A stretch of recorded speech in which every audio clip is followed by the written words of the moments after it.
오늘 하나님의 말씀은 창세기 22장 1절로 5절입니다. 우리 같이 한 절씩 읽을까요? 같이 제가 먼저 읽겠습니다. 그 일 후에 하나님이 아브라함을 시험하시려고 그를 부르시되 아브라함아 하시니 그가 이르되 내가 여기 있나이다. 여호와께서 이르시되 내 아들 내 사랑하는 독자 이삭을 데리고 모리아 땅으로 가서 내가 내게 일러준 한 산 거기서 그를 번제로 드리라.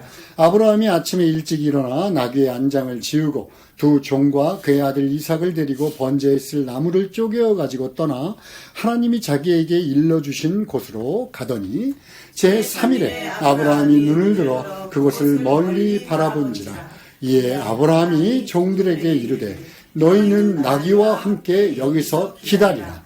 내가 아이와 함께 저기 가서 예배하고 우리가 너희에게로 돌아오리라 하고. 아멘. 오늘 설교 제목은 언덕에서 언덕으로 라고 하는 조금 수수께끼 같은 설교 제목으로 여러분들과 함께 은혜를 나누고자 합니다. 오늘 여기 2절에 보면 내 아들 내 사랑하는 독자 이삭이라고 했는데 아브라함이 100세 얻은 아들이에요. 그죠? 창세기 12장에 하나님이 나타나셔서 아브라함에게 내 자손을 통해서 축복을 주시겠다 이렇게 약속하실 때가 75살 75세였으니까 그로부터 25년이 흐른 다음에 겨우 얻은 아들이 이 이삭입니다. 25년 짧은가요? 긴가요? 길죠. 그 약속이 25년 동안 안 이루어지니까 이 아브라함의 믿음, 그 약속에 대한 믿음도 조금 좀 이렇게 희미해지고 점점 좀 없어지기 시작했어요. 그래가지고 이제 하나님이 나타나니까 하나님한테 내 그 오랫동안 나를 섬기던 종을 대신 축복해 주십시오. 뭐 이렇게 얘기한 적당히 타협하려고 한다든가 아니면 자기 힘으로 사라하고 이렇게 얘기를 해갖고 뭐 애가 안 생기니까 애굽에서 얻은 하갈 여종 하갈을 통해서 아들을 얻어가지고 자기 나름대로의 방법대로 자꾸만 늦어지는 하나님의 약속을 성취하려고 그렇게 뭐라 그럴까요? 뭐 불신앙이라고 해야 되나? 믿음이 점점 약한 모습을 보입니다. 그런 그를 다시 이제 하나님이 찾아오신 거예요. 어디냐? 창세기 17장에서 찾아오세요. 그래갖고, 야, 너, 정말 너하고 본처인 사라하고 사이에서 아들이 태어날 거야. 그때가 몇 살이었냐면, 100세 때 태어날 거야. 그리고 다시 한번 재차 확인을 해요. 여러분, 하나님이 내 앞에서 탁 나타나셨어요. 그래갖고 우리가 무슨 약속이 되었던 그 약속을 다시 한번 확인시킵니다. 그럼 여러분들 같으면 어떠실 것 같아요? 좀 무섭기는 할 것 같아요, 일단, 그죠? 무섭기는 하지만 마음속에, 하나님이 정말 이 약속을 나한테 주셨지. 그래, 내가 그 약속을 잊고 있었구나. 막 회개하고, 하나님, 제가 다시는 그딴 짓 안 하고, 더 열심히 하나님을 믿겠습니다. 이럴 것 같아요, 안 같아요? 이럴 것 같아요. 그런데 의외로 창세기 17장 17절에서 이거 죄송합니다. 17절에서 18절이에요. 이렇게 고백합니다. 아브라함이 엎드려 웃으며 마음속으로 이르되 100세 된 사람이 어찌 자식을 낳을까? 사라는 90세니 어찌 출산하리요 하고 아브라함이 이에 하나님께 아뢰되 이스마엘이나 하나님 앞에 살기를 원하나이다. 이렇게 기록하고 있습니다. 이걸 좀 리얼하게 얘기해 볼까요? 아이고, 그럼요. 그럼 알았어요. 참, 어련하시겠어요. 근데요, 제가 100살이에요, 100살. 와이프는 90살입니다. 그런 약속을 확인하려면 좀 젊었을 때 하든가. 자, 그런 헛소리 하지 마시고요. 제가 아들을 하나 얻었어요. 그러니까 이 이슈마엘이나 원래는 축복 이렇게 오랫동안 영원히 살게 해주십시오. 이런 얘기예요. 완전히 불신앙의 극치입니다. 그죠? 오랫동안 하나님의 약속을 하나님의 약속이 이루어지지 않으니까 그 희망이 이제 완전히 꺾여져 버렸어요.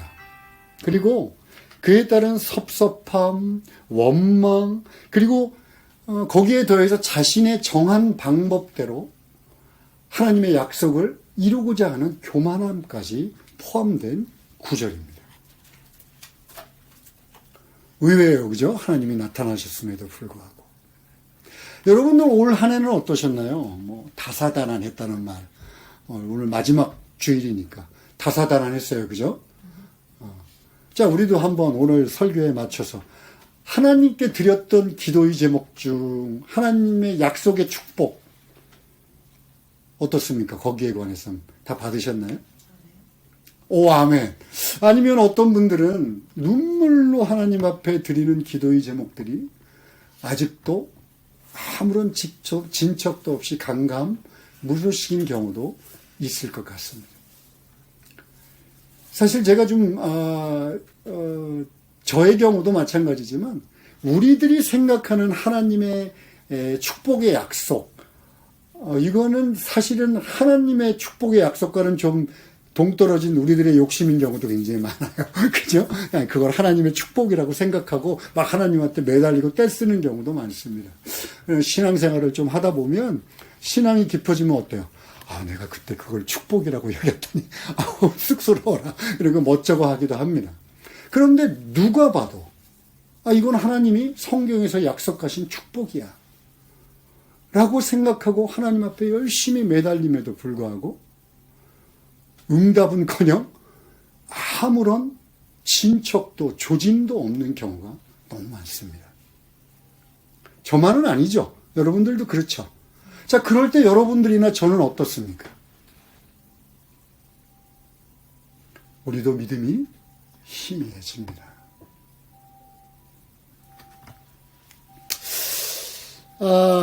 자꾸 의심이 끌어오릅니다. 이게 정말 하나님의 약속이 맞나? 내가 뭔가를 잘못하고 있는 거 아닌가? 내가 하나님한테 약속을 받기에는 좀 뭔가 죄를 짓고 있나? 뭐 여러 가지 복잡한 생각들이 우리들의 마음을 꽉 채웁니다. 점점 포기하고 싶어요. 그런데 포기가 안 돼요. 왜냐하면 말씀을 볼 때나 기도할 때나 예배를 드릴 때 저 목사가 자꾸 그 얘기를 해. 그러면 또 다시 생각이 나요. 그러면 열심히 붙잡고 다시 구하고 찾고 두드리고 기도하면 좋을 텐데 오히려 반대로 우리들은요, 마음이 점점 냉담해집니다. 그리고 딱딱하게 굳은 상태로 아무런 소망도 없이 기도의 자리에 나가고 예배의 자리에 나갑니다. 하긴 뭐 아브라함한테는 하나님이 직접 나타나서 얘기했는데도 그렇게 얘기했다니 뭐 우리는 더하면 더했지 뭐 덜하지는 않을 것 같아요. 그런데 이게 문제가 되는 게 단지 기도가 응답됐다 응답받지 않았다의 문제가 아니라 우리들의 신앙을 흔들어요. 약하게 하고 메마르게 합니다. 자, 이걸 어떻게 해결하면 좋을까요? 그걸 얘기하기 전에 우리 먼저 또 아브라함 얘기를 좀 더 해봅시다. 아브라함에게 이제 하셨던 이 자손의 축복이 드디어 100세가 되는 해에 이루어집니다. 아브라함하고 사라는 아까도 봤지만 믿음이 별로 없었어요. 신실하게 믿지 않았습니다. 그러나 그와는 상관없이 불가능을 가능케 하는 하나님의 전능하심과 인간의 연약함, 불순종에도 불구하고 그들을 긍휼히 여기시는 하나님의 은혜가 그들에게 부어졌습니다. 그런데 사실 여기서 이제 그냥 끝나버리면 뭐 문제가 될 것도 없어요. 좀 시간이 좀 걸리긴 했지만 어차피 우리가 원하는 대로 기도응답 받았잖아요. 그렇죠? 뭐 조금 기다리면 되지 뭐. 그런데 또 다른 문제가 좀 생긴 것 같아요. 더 큰 문제. 갑자기 하나님이 그 어렵게 얻은 아들을 나한테 번제로 바쳐 말도 안 되는 명령을 내립니다. 청천벽력이라고 얘기를 해요. 마른 하늘의 날벼락이라는 말도 쓰잖아요. 이런 날벼락도 없을 정도입니다. 그런데 보세요. 3절에 아브라함이 아침에 이제 그를 번제로 드리라 2절에서 얘기하니까 아브라함이 아침 일찍 일어나 나귀의 안장을 지우고 두 종과 그의 아들 이삭을 데리고 번제에 있을 나무를 쪼개어 가지고 떠나 하나님이 자기에게 일러주신 곳으로 가더라. 아주 그냥 일사천리로 뭔가 이루어지는 것 같은 느낌이 듭니다. 근데 아무런 일도 없는 것 같지만 여러분 진짜 아무런 일도 없었을까요? 이삭이 몇 살인지는 나와 있지 않아요. 그런데 자기가 등짐을 지고 자기를 태워 죽일 그 나무들을 지고 산을 오를 정도로 시간이 지났어요. 그러니까 100세의 늦둥이 중에 늦둥이를 얻었어요. 그런데다가 앞구절을 보면 21장을 보면요. 이제 정말 하나님의 축복으로 주변의 사람들이 다 아브라함을 두려워합니다. 아브라함은 번영을 막 구가합니다. 펑강 속에 있는 것 같아요. 아무런 문제가 없는 삶을 살고 있는 것 같아요. 그런데 갑자기 이 아들을 바쳐 그러는 거예요.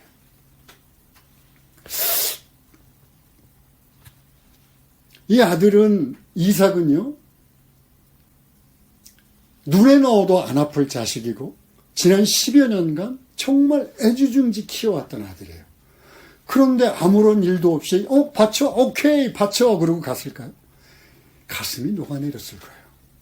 부모가 된 사람들은 알지 않습니까? 마음이 타서 죄가 됐을 거예요. 밤새 하나님 앞에 고민하고 대들고 어쩌면 막 악을 썼는지도 모르겠어요. 그러나 아침에 일어나 이 아들을 데리고 모리아산으로 갑니다. 그것을 뭐라고, 왜 이런 혹독한 명령을 내리냐면 아브라함을 시험하려고 그런대요. 하나님이. 도대체 아브라함을 왜 시험하려고 했던 걸까요? 잘 나가는데 여태까지 복 주고선 도대체 뭐를 시험하려고 했던 걸까요? 성경에 나오는 시험은 두 가지입니다. 하나는 사탄의 시험이에요. 우리가 유혹이라고도 불리워지는 사탄의 시험이 있습니다. 이것의 목적은 단 하나예요. 죽이고 멸망시키고 파괴시키려는 목적입니다. 그런데 또 하나 하나님의 시험이 있어요. 욥에게 했던 시험, 또 테스트라고 불리워지는 우리들의 믿음을 테스트하는 시험이 있습니다. 이것의 목적은 단 하나입니다. 영원한 생명과 축복입니다. 그러니까 아브라함을 시험하려고 했다? 왜 시험하려고 했을까요? 그렇죠. 멸망은 절대로 아니에요. 영원한 생명과 축복을 주시기 위한 거예요. 그렇다고 해도 풀리지 않는 의문이 있습니다. 이건 정말 말도 안 되는 시험 아닌가요? 도대체 왜? 여기에 대한 해답은 오늘 저희들이 읽지는 않았지만 이제 22장 12절에 이렇게 나옵니다. 내 독자까지도 아끼지 아니하였으니 보세요. 이제야 내가 나를 경외하는 줄 알겠다. 이렇게 얘기해요. 독자도 아끼지 않았으니 이제야라고 하는 것에 강조점이 있어요. 그럼 그전에는 어땠다는 거예요? 하나님을 경외하는 것보다 뭔가 앞선 것이 있었다는 얘기죠. 독자 이삭이었어요. 아까도 얘기했잖아요. 번영을 구가합니다. 아무런 문제도 되지 않아요. 그의 인생에 남아있는 즐거움은 이제 딱 하나입니다. 아들 이삭. 자기에게 우상이 되고 말았어요.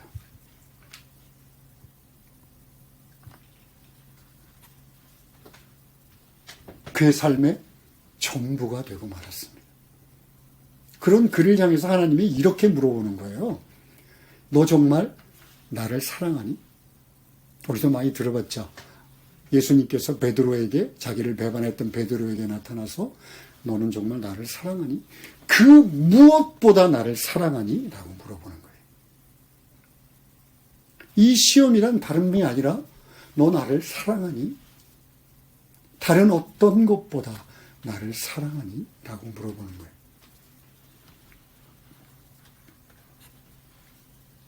성경은요, 하나님은 절대로 자신의 사랑을 남들과 나누고자 하지 않습니다. 정말 치사할 정도로 질투하는 하나님이라고 자기 스스로를 얘기할 정도로 마음이 나는 상태에서 자기를 사랑하는 것을 원하지 않습니다. 자, 그렇다면 여러분, 저와 여러분에게도 동일한 명령이 주어졌음을 알아야 합니다. 모리아 산에 가서 너희들의 이삭을 번제로 바쳐라 라는 명령 말입니다. 이것을 누가복음 14장 26절에서 예수님이 이렇게 얘기합니다. 무릇 내게 오는 자가 자기 부모와 처자와 형제와 자매와 더욱이 자기 목숨까지 미워하지 아니하면 능히 내 제자가 되지 못하고. 여기서 이 말은요, 정말 미워해라 라는 말은 아닙니다. 신천지 애들이 이용해 먹듯이 미워하라는 뜻이 아니라 셈족, 히브리족의 특유의 표현법이에요. 다른 무엇보다도 나를 더욱 사랑해라. 저걸 미워하는 것처럼 나를 더욱 사랑해라는 표현법입니다.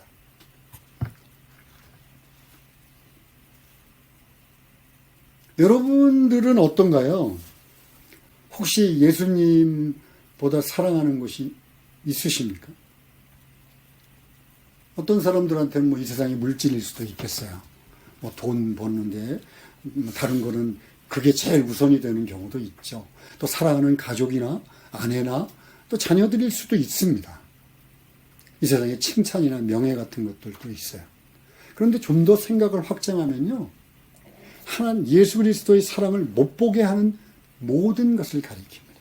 여러분, 고난이 너무 심하면요, 하나님의 약속이 보이지 않습니다.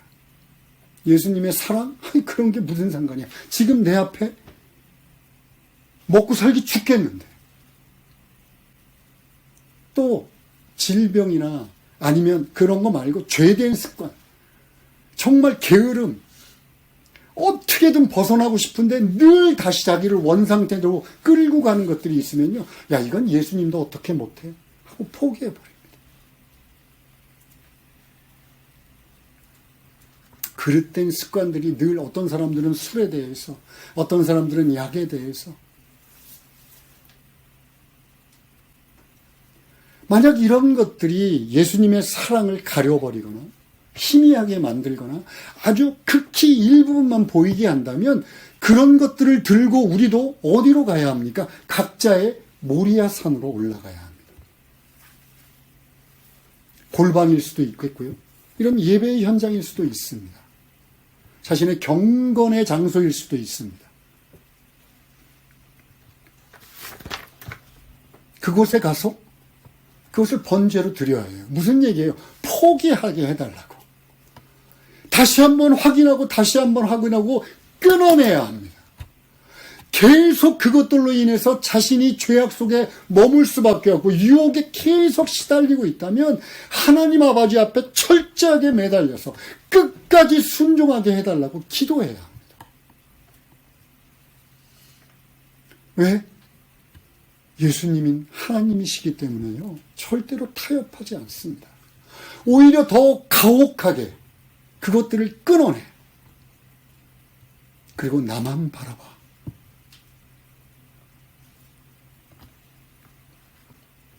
여러분, 죄나 유혹이나 그릇된 습관이나 이런 건 버리기 쉬울 것 같습니까? 어렵죠. 해본 사람은 알아요. 그죠? 정말 자신의 인생을요, 완전히 180도 바꿔서 거꾸로 뒤집지 않으면 절대로 못합니다. 손해를 감수하겠다는 마음을 갖지 않으면 절대로 못해요. 왕따를 당할 수도 있어요. 삶을 바꾸면요, 얼마나 불편한지 모릅니다. 세상에 섞이기가 어려워요. 그럼에도 불구하고 모리아 산으로 올라가서 번제로 드려라 라고 얘기하고 있는 거예요.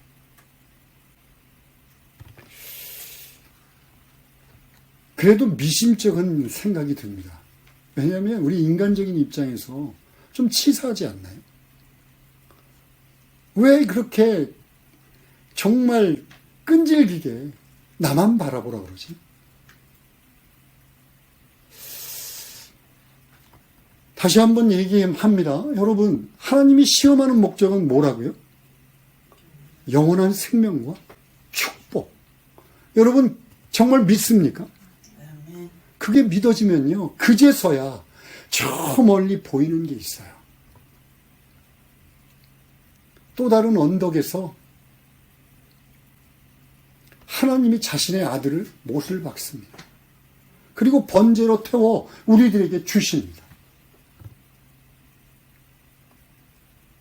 아브라함은요, 이삭 대신에 준비해 주신 수정을 보고 여호와 이래 하나님이 준비하셔서 찬양하지만 하나님은요, 똑똑히 자신의 아들이 못 박혀 온몸에 피를 쏟아내고 고통 속에 몸부림치며 죽는 것을 똑똑히 바라봐야만 했습니다.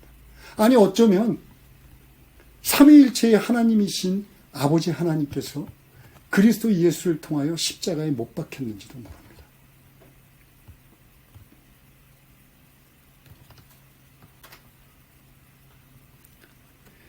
아브라함이 이삭을 바쳤던 모리아산하고 골고다 언덕하고는 뭐 지명학자들이나 신약 성서학자들이 얘기하는 바로는 같은 장소라 이렇게 얘기를 많이 합니다. 그런데 설사 같은 장소가 아니어도 이 모리아산에서 이유를 알 수 없는 가혹한 시험을 하셨던 그 모리아산이 저 골고다의 언덕을 가리키고 있으면 틀림없는 사실입니다. 의심의 여지가 없어요. 여러분, 그렇다면 하나님은 충분히 자격이 있지 않습니까? 나는 나의 전부를 들여서 너희를 사랑했다. 너희도 너희들의 전부를 들여서 나를 사랑하라. 충분히 요구할 수 있는 거 아닙니까?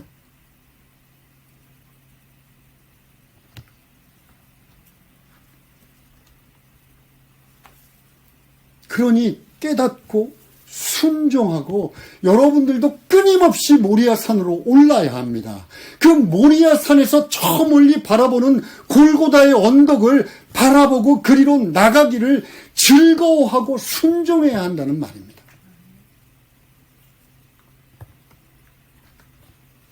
그 골고다의 언덕을 나가서 무릎을 꿇고 십자가 아래 자기를 항복할 때 비로소 우리는 알 수 있어요. 하나님의 사랑이 얼마나 큰지. 그분이 내게 참된 가치의 행복을 주시려고 하는 것을 알 수가 있습니다. 이 세상의 게으름, 죄된 습관, 욕망들, 아무것도 아닌 것들을 충분히 승리할 수 있도록 그 승리를 이미 우리에게 주셨다는 것을 알 수 있습니다. 여러분, 이 골고다의 언덕 십자가 아래서 이 승리를 경험한 사람은 다시 또 모리아의 산으로 올라갑니다. 끊임없이 자신을 괴롭히던 이삭을 번제로 바치기 위하여 올라가는 겁니다.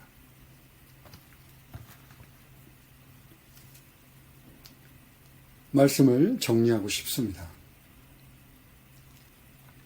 모든 인류는요, 하나의 언덕에서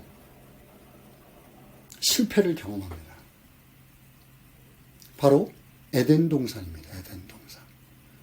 아담, 인류를 대표하는 아담이라고 하는 인류의 대표가 불순종을 경험하므로 모든 인간들은 그 언덕에서 추방당했습니다.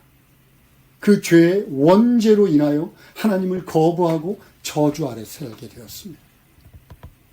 그러나 하나님은 우리를 그냥 놔두지 않고 또 다른 언덕, 골고다 언덕에서 자신의 아들을 희생제물로 삼으심으로 십자가에 못 박아 죽이심으로 우리들을 다시 의롭다 하시고 회복시키시고 저주를 축복으로 바꿔주셨습니다. 그런데요, 이 언덕은 이 두 개만 있는 게 아니에요. 그 사이에 바로 모리아의 언덕이 있습니다. 우리는 끊임없이 이 모리아의 언덕으로 올라가 고개를 절레절레 흔들며 이건 절대로 안 돼요. 이건 포기 못해요. 이거는 절대로 안 돼요 하는 것들을 번제로 드리지 않으면 안 됩니다.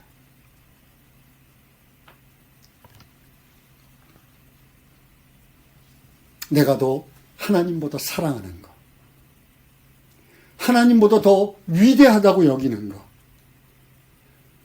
금방 하나님을 택할래 이걸 택할래 하면 주저없이 택하는 것, 하나님의 위대하심을 막아버리는 것, 태워서 없애버리는 과정들, 지난한 과정들이 필요합니다. 여러분, 아브라함은 단 한 번 성경에서 기록하여 우리들에게 나타낼지 모르지만 저와 여러분들은 끊임없이 모리아산에 올라가 고개를 절레절레 흔들면서 포기하지 못하는 것들을 태우지 않으면 안 된다는 얘기입니다. 왜요? 그것이 여러분들을 영원한 생명과 참된 가치와 축복으로 이끄는 골고다로 이끌기 때문에 그렇습니다.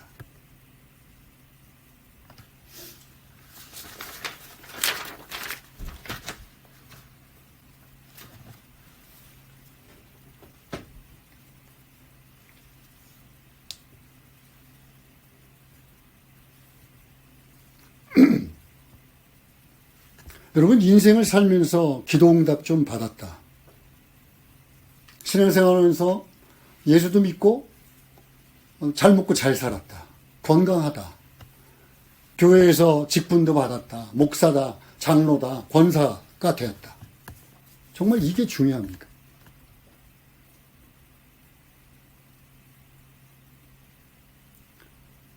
돈 좀 벌어서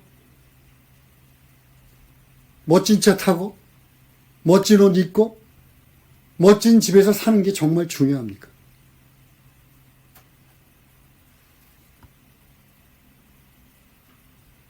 그렇지 않습니다, 여러분. 우리는 예수 그리스도를 만나지 않으면 안 됩니다. 제가 늘 강조하는 것, 우리는 늘 복음으로 돌아가야 합니다. 늘 복음으로 돌아가야 합니다. 늘 십자가로 돌아가야 합니다. 오직 그곳에만 참된 가치가 있고 영원한 생명이 있고 여러분들의 눈을 가리고 있던 것을 떨어뜨리고 번제로 태워버릴 수 있는 능력을 주시는 하나님의 사랑이 있기 때문에 그렇습니다. 2024년을 마무리하는 주일입니다. 올 한 해 어떻게 사셨습니까?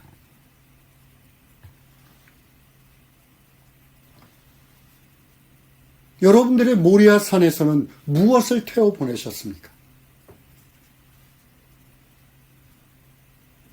아브라함이 5절에서 이렇게 얘기합니다. 야, 내가 가서 번제 드리고 우리가 돌아오리라.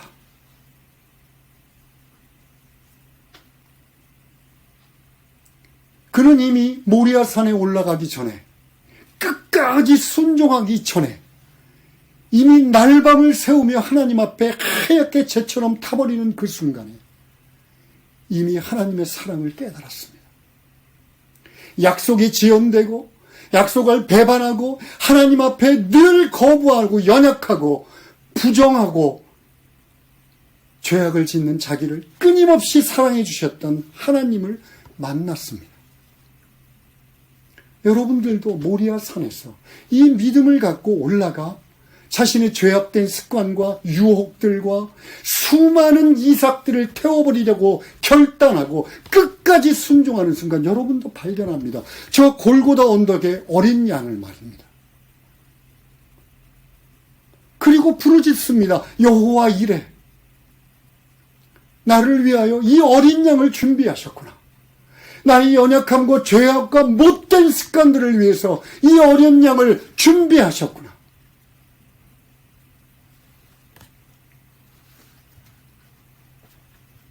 그 순간 여러분들의 연약함은 향기로운 제물이 됩니다. 하나님이 기뻐하시는 번제가 됩니다. 다시 한번 강조하지만 여러분의 고난이, 지체되는 약속이, 눈앞에 반짝이는 물질과 세상의 욕심이 전부가 아닙니다.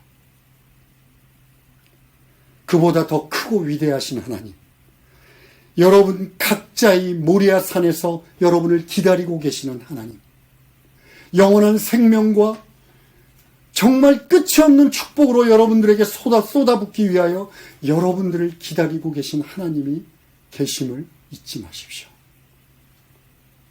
기도하시겠습니다.